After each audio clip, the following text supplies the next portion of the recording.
ओम नमः शिवाय। या देवी सर्वभूतेषु मां सरस्वती रूपेण संस्थिता नमस्तस्यै नमस्तस्यै नमस्तस्यै नमो नमः।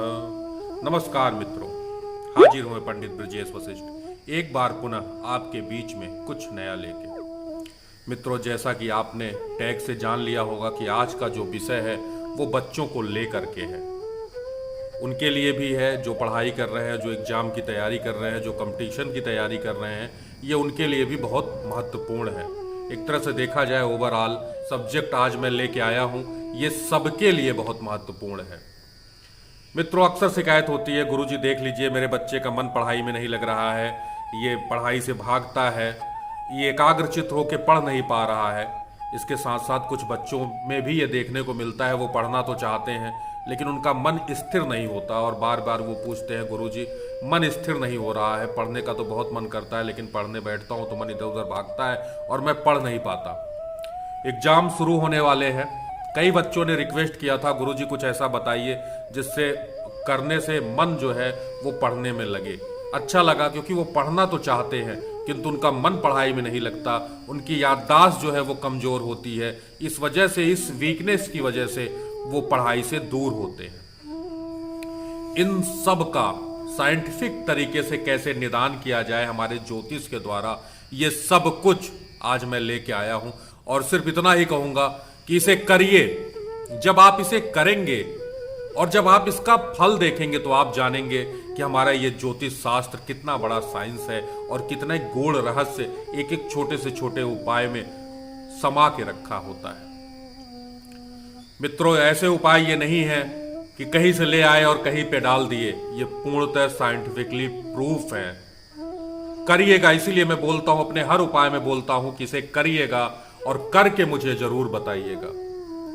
पहला उपाय मैं बताने जा रहा हूं, ज्यादा समय न लेते हुए। पहला उपाय है कि सिंदूर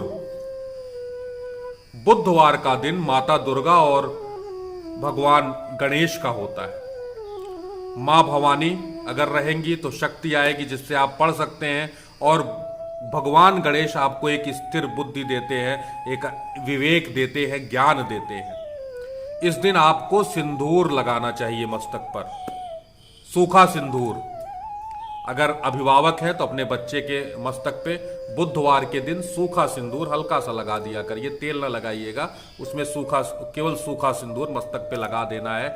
ऐसा करते रहिए, देखिए कुशाग्र बुद्धि होगी, एकाग्रचित होगा। लंबे समय करने से आप देखेंगे कि बच्चे का मन पढ़ाई में बहुत तीव्र गति से लगेगा और चीजें वो काफी समझने लगेगा। करके देखिएगा। चलिए ज्यादा समय न लेते हुए दूसरे उपाय की तरफ आते हैं। मित्रों, दूसरा उपाय क्या है, यह ध्यान देने वाली बात है। जहां आप पढ़ते हो उसके सम्मुख माता सरस्वती का वीणा लिए हुए चित्र अवश्य लगाइए।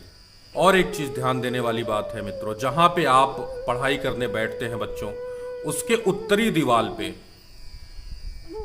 डॉल्फिन मछली के जोड़े का आप चित्र लगाइए, मछली के जोड़े का चित्र लगाइए, हंसों के जोड़े का चित्र लगाइए।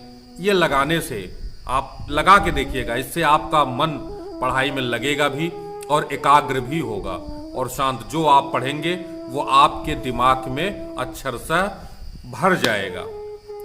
तीसरा उपाय बताने जा रहे हैं मित्रों, जो एक टोटका है। टोटका को कभी टोका नहीं जाता, जब भी करिएगा तो इसे कोई टोके ना। करना क्या है, अभिभावक भी कर सकते हैं ये अपने बच्चों के लिए।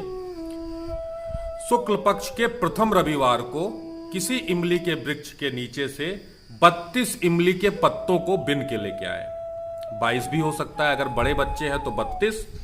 बड़े का मतलब अगर इंटर के ऊपर आप तैयारी करने गए हैं, अगर आप किसी नौकरी की तैयारी के लिए गए हैं तब 32। और अगर आप छोटे बच्चे हैं, अगर अभी आप स्टडी कर रहे हैं तो 22 इमली के पत्तों को लेके आइए। 22 इमली के पत्तों को लेके आइए, भगवान सूर्य के सामने बैठ जाइए सुबह जब वो बाल्य अवस्था में हो, और इमली के 22 पत्तों में से 11 पत्तों को निकाल के पानी में मिला दीजिए, सूर्यदेव को जो जल देंगे तांबे के लोटे में। और ओम मार्तंडाय नमः, ओम सूर्य देवाय नमः कहते हुए अर्घ दे दीजिए। उस अर्घ देने के बाद जो आपके पास 22 पत्ते रहेंगे, 11 दे देंगे तो 11 पत्ते आपके पास बचते हैं, वो आप अपने पढ़ने वाली बुक में रख दीजिए। देखिएगा मित्रों, ये टोटका करके देखिएगा, उसके बाद आप स्वतः बताएंगे कि आपका पढ़ाई में मन लग रहा है या नहीं लग रहा है। आइए अब चलते हैं तीसरे उपाय की तरफ। तीसरा उपाय बहुत ही सरल है मित्रों। करना क्या है, जब भी पढ़ाई के लिए आप बैठिए तो आप तुलसी के 5 पत्तों को अपने मुख में लेके रखिए। मुख में रख लीजिए, उसे हल्का सा खा लीजिए, चूस लीजिए और उसके बाद पढ़ाई करिए। देखिए आपका मन कैसे एकाग्र होके लगता है। बहुत बहुत बड़ा रीजन है तुलसी के पत्तों में और बहुत बड़ा साइंटिफिक कारण है जो मैं अभी आज बता नहीं। 5 तुलसी के पत्ते मुख में रखिए। अगर कंपटीशन की तैयारी करने जा रहे हैं, जीके पढ़ने जा रहे हैं, मैथ पढ़ने जा रहे हैं, इतिहास पढ़ने जा रहे हैं, भूगोल पढ़ने जा रहे हैं, आप सिर्फ 5 तुलसी के पत्ते अपने जीभ पे रखिए और पढ़ने के लिए बैठ जाइए। देखिए कैसे आप कुशाग्र होंगे और कैसे आपकी बुद्धि उन सारी चीजों को कैच करके संजो के रखेगी। आप उसे भूल नहीं सकते जो आप पढ़ेंगे। और सबसे लास्ट उपाय मित्रों, जब परीक्षा आपकी बिल्कुल नजदीक आ जाए, पेपर आपका चलने लगे, तो करना क्या है, 5 दिन पहले से दही में मीठा मिला के खाना शुरू कर दीजिए। खाना कैसे है, यह ध्यान देने वाली बात है मित्रों। दही में मीठा मिला के खाने का समय हमेशा 1 घंटा बढ़ता रहेगा। कैसे, जैसे किसी दिन आपने 8 बजे से शुरू किया, अगले दिन 9 बजे खाएंगे, उसके अगले दिन जो 10 बजे खाएंगे, उसके अगले दिन जो आएगा 11 बजे खाएंगे, उसके अगला दिन जो आएगा तो 12 बजे खाएंगे। ये उपाय करिए परीक्षा से 5 दिन पहले। देखिएगा परीक्षा समय आपके पेन कांपेंगे नहीं। परीक्षा समय ऐसा फील नहीं होगा कि अरे मैंने सब पढ़ा था लेकिन अभी तो कुछ याद ही नहीं आ रहा है, आता मुझे सब है लेकिन मैं लिख नहीं पा रहा हूं। ये सारी चीजें आपसे दूर भाग जाएंगी। लेकिन हाँ, 5 दिन पहले ये आपको करना है। और एक जाते जाते एकदम लास्ट और सबसे उत्तम उपाय बताने जा रहे हैं, सुनिएगा। करना क्या है, ओम गंग गंग गंग गणपतये नमः। फिर से सुनिएगा, ओम गंग गंग गंग गणपतये नमः। यथाशक्ति इसका जप करिए, सबको करना चाहिए। अगर आप अभिभावक हैं तो अपने छोटे बच्चों से जरूर कराइए। 3 बार गंग लगेगा, गणपतये नमः। छोटे बच्चों में शुरुआत से ही आदत डाल दीजिए, देखिए कितना बड़ा परिवर्तन आता है इससे। वो पढ़ेंगे भी, सीखेंगे भी और नैतिक कर्मों से भी जुड़े रहेंगे। दिमाग भी कुशाग्र होगा और अत्यंत लाभ मिलेगा। इसी के साथ आगे फिर मिलेंगे एक नए टॉपिक के साथ और अत्यंत महत्वपूर्ण विषय के साथ, जो आपकी कुंडली को भी लेकर हो सकता है। जो आपने नीचे डेट ऑफ बर्थ, प्लेस और टाइम दिया है उन पे भी हो सकता है, या किसी एक कुंडली का विश्लेषण कर सकते हैं।